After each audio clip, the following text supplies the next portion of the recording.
We'll begin with a reign of terror. A few murders here and there.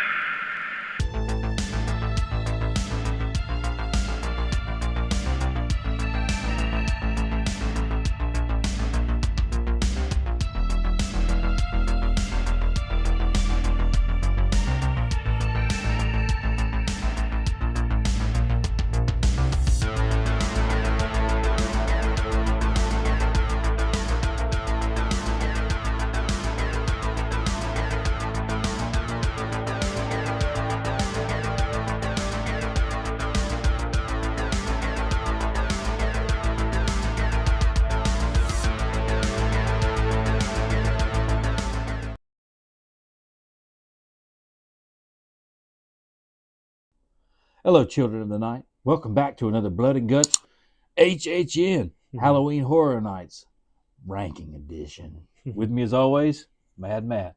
How's it going, Matt?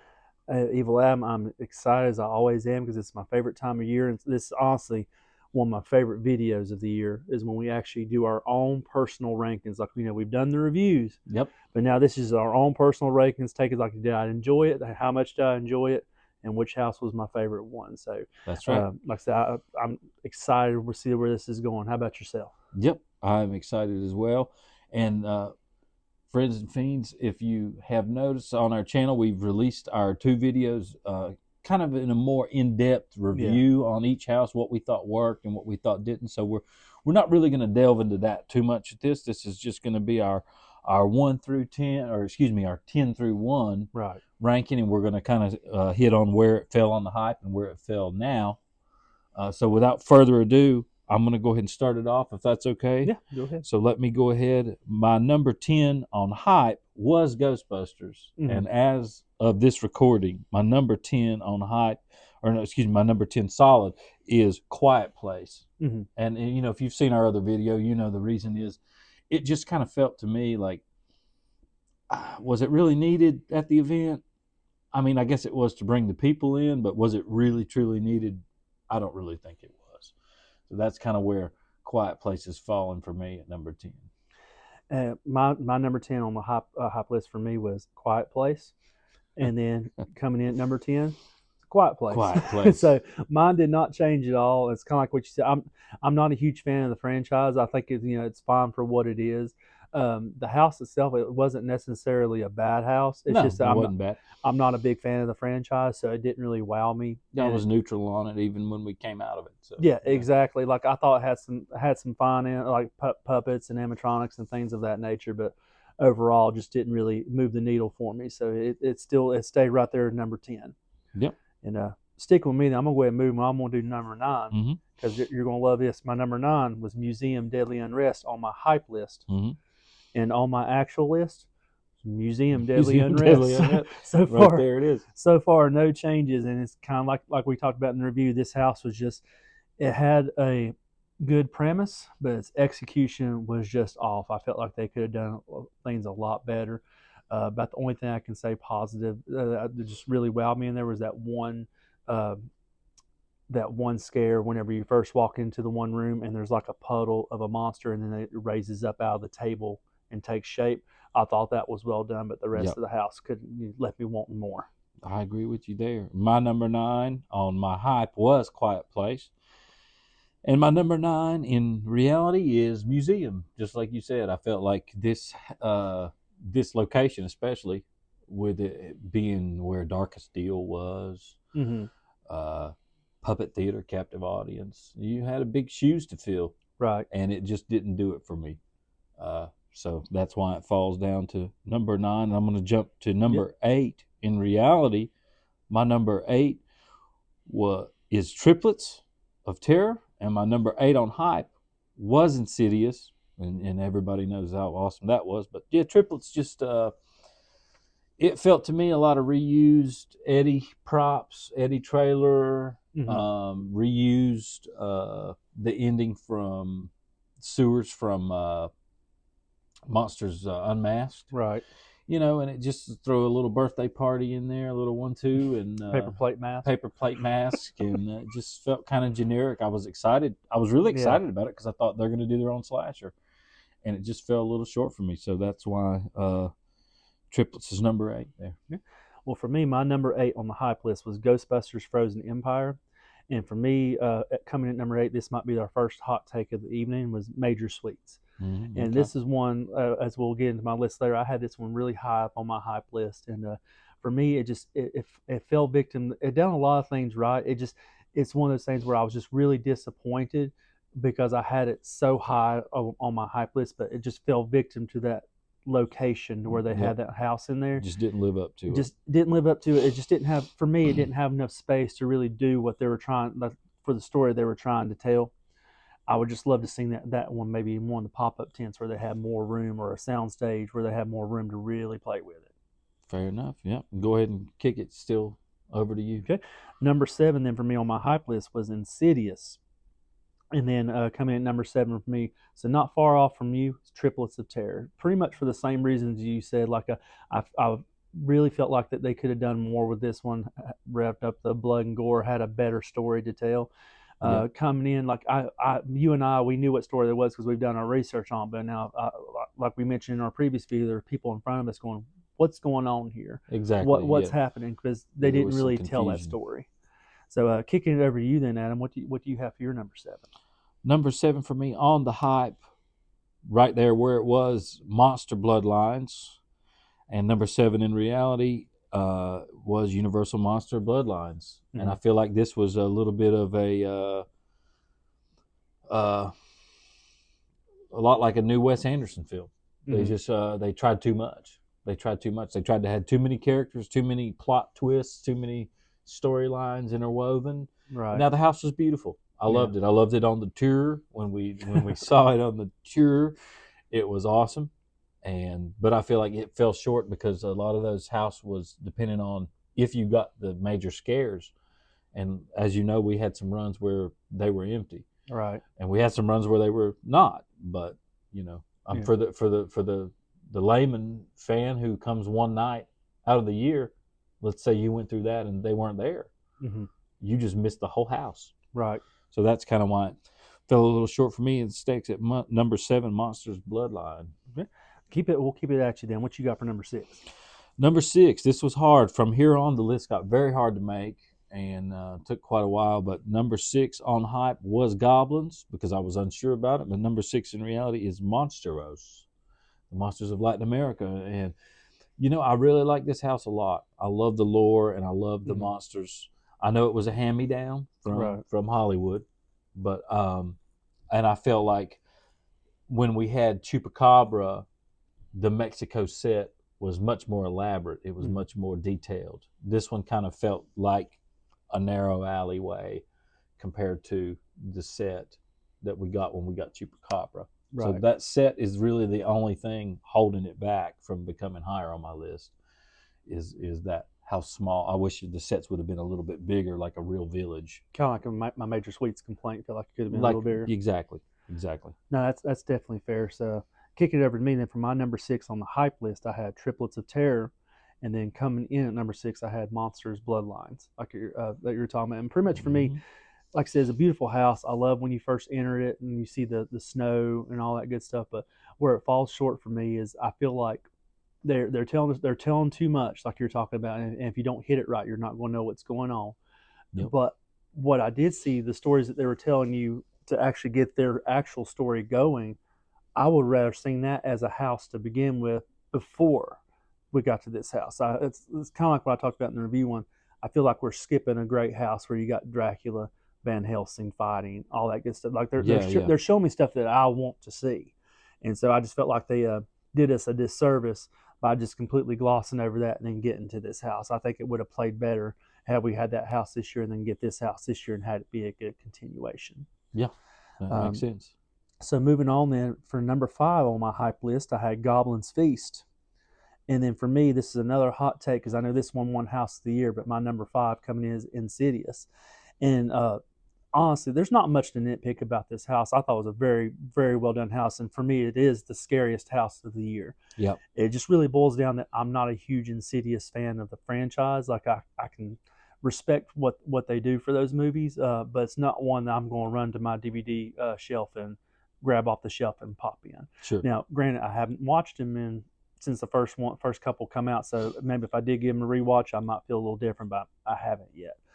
But the house itself, like I said, was a good house. It's just for me, it's just not one that moves the needle for me. Gotcha. So kick it over to you, Adam. How do you feel about your next houses? Let's see, what number were we on currently? We were on 5, right? Yep. So 5 was Museum on the hype list. And in reality, number 5, and this was a hard one to put as well. I love this house. I had so much fun in this, and it's the one we ended on, Ghostbusters. I loved it. I wish that the film would have been as good as this house was. But because there were so many other better ones that I thought just went harder and did a little bit more for me, this fell where it did at number 5. Now, great house. Just great, like, all in all, fun. Had a hell of a lot of fun in this house.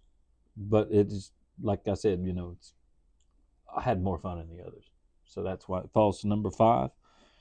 And kicking back to number 4, on the hype, I had Triplets at number 4. I had high hopes for that slasher. Fell short. Number 4 for me was Major Suites. I like Suites a lot.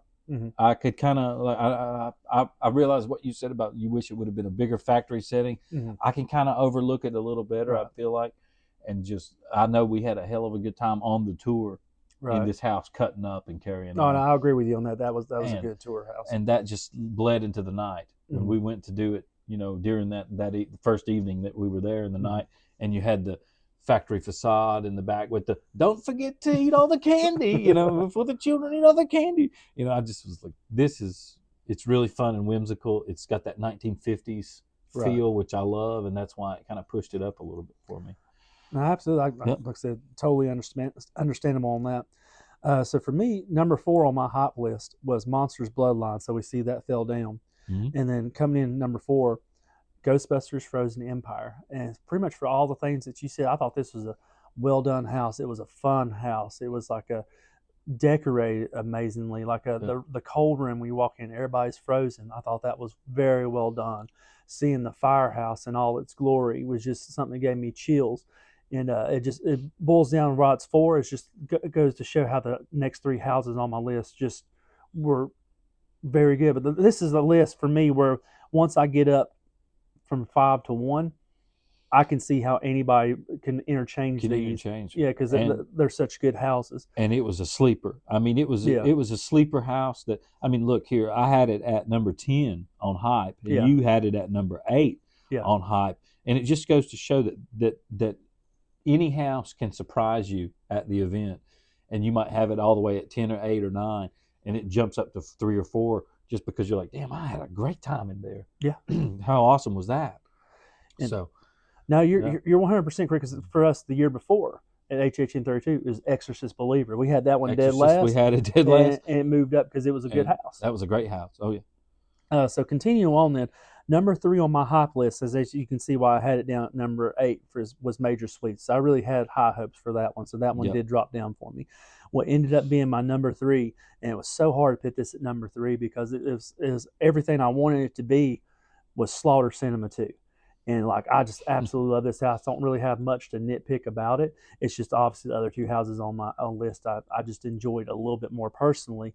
But I loved everything in this house. I loved each room, each setting. I know we're talking about maybe doing a video down the road, breaking down just this house and each scene to talk about what potential houses we may see and what we like. But for me, like I said, Slaughter Cinema 2, fantastic house. I really enjoyed it, and just look forward to see what may come from this house in the future HHN events. Yeah, great house. And you see where it's at on my list. Number 3 for me on hype was Suites, and you see that's fallen to 4. Number 3 was Insidious. Now, I really liked Insidious.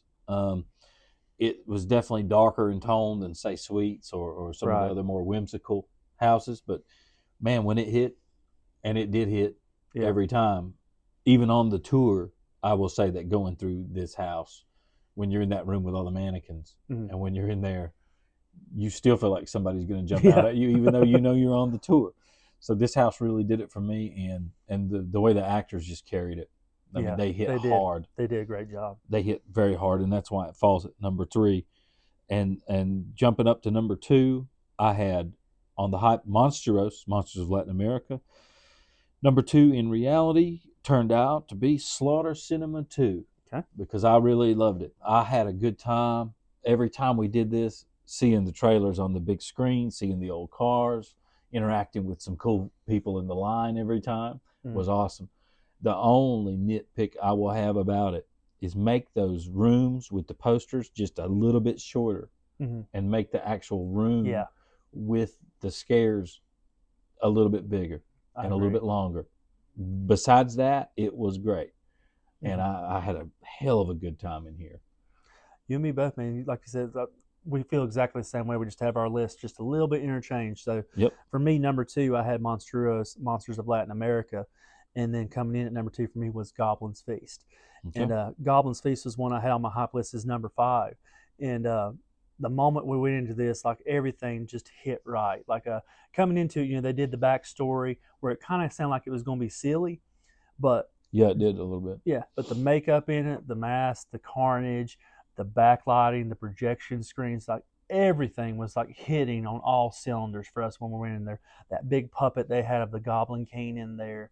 That was great. The way Koloff designed the houses where you'll be in the very first room, but then you get back around to room number 4 and you can see that first room again and see the bartender. Like I could go on and on about how awesome this house was. Yep. And it's like one of those things where we talk about how you've already mentioned like Major Suites audios and those audio cues that they have. Like this one here for me is the food is escaping. The food is escaping. And just all that little stuff just makes this a fantastic house. And like I said, I always look forward every year to see what Dylan Koloff is having in store for us. So I can't wait for HHN 34 to see what he's designed for us as well. So staying with me then, number 1 on my hype list, I had Slaughter Cinema 2. And what's left for me then at number 1 is Monstros Latin America. And like this is one I had as number 2 on my hype list. And it's kind of like how you felt, like how I felt about Major Suites and being in a confined space is how you felt about Monstros. Yep. But for me, it still worked. I love the lore of this house. And I love, like, El Sabon was my personal favorite. El Sabon is near. Yeah, you had that audio. El Sabon is near. The whistles. The blood, the gore, the animatronics that they sent over from Hollywood that they were using there. Just everything hit on all cylinders for me. Like the smells in the house, just like I said, it was my number 1 house this year. That being said, I don't want to see the Monstros 2 that Hollywood got. Yeah, we don't want another hand-me-down. Yeah, let give it time. Like if it's a few years, marinate a little bit. A few years, bring it to me. But like right now, like I said, that was my number 1 house, and I'm very, very thrilled with that one. Yep, we have a meet to me. Number 1, from the moment we saw the facade and the puff of smoke coming out of the chimney, Goblin's Feast, number 1. And I knew when I saw that, what really sold me was we did the tour during the day, of course, and the effects aren't going. Right. But when we got there, and this was our first run through of one of many. Right. And we got there, and you see the puff of the smoke coming out, and you smell what almost to me was like a pine, like a forest, not like a taxi cab air freshener, but like almost like a better like pine scent, with a little bit of like oak wood or something going. And then you hear that little Celtic song going throughout the house, and they're like, get back in that pot, It's got the cauldron. It's not ready yet. It's not ready yet. That house, just every time we got out of it. Especially, and then we got the food is escaping. The last thing, I wanted to immediately turn around and go right back in it. Although we didn't do that, right. we went some more. But that house was just so much. It grew on me so much that I just fell in love with it. And as you can see, it ended at number 1. It was at 6 on the hype. So that tells you, how at the drop of a hat, any of these can change. Right. And what a hell of an event that your number 1 is a hand-me-down from Hollywood. I mean, that tells you a lot about the acting, the makeup, the sets, the story, the audio cues. Like, it tells you a lot about this event this year, how diverse it was with houses. And just what a great event. Overall, I'm gonna piggyback off that, like you said, like, talking about the diversity of houses. It had everything you want. You had Ghostbusters for a fun house. You had the scary house for Insidious. Yep. Like you had like the what's the word I'm looking for? Like magical of Goblin's Feast, like a mythical Goblin- creatures, and stuff like mythical, and also fun. Yeah. But yet also a lot of horror, because when those big ogres or the big trolls were Yep. like in your face, and then you King turn and there Kong's was hand. another one right in your face. So the trolls are like doing a pinball scare right. off of you. So that's not only fun and whimsical, but it's scary. Yeah. Whereas Ghostbusters is also scary, but it's fun and whimsical too. Goblins is exactly what I wanted Dueling Dragons to be the year before. Exactly. That's well said. That's well said. So, like I said, fantastic. So, Friends and Fiends, there you have it. That's our rankings for this year for HHN 33 from 10 all the way through 1. Yep. Leave us in the comments your personal rankings of this year's event, because we'd love to see how you rank the houses. Yeah, and let us know, what you're looking forward to this upcoming year as well. Yeah. As always, please remember to stay spooky. And You made it to the end of the video, Friends and Fiends. Be sure to like and subscribe to the channel.